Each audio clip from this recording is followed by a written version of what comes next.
If your upper trunk panel crossmember is old and rusted out, its structure may have lost integrity. This can cause many problems if it's not addressed. Thankfully, we've got the perfect reproduction for you. I'm Dennis, and welcome back to our OPGI product feature powered by Resto Parts, Original Parts Group's in-house brand.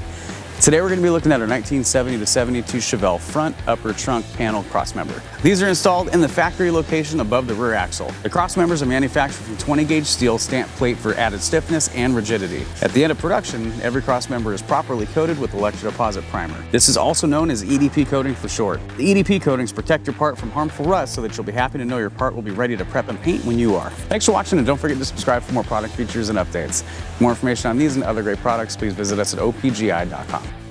Call us today or use our fast, convenient website. Buy direct with Original Parts Group and enjoy the benefits of shopping with the recognized leader in the industry with decades of experience, the highest in-stock ratio, a helpful and knowledgeable sales staff, and fast professional shipping.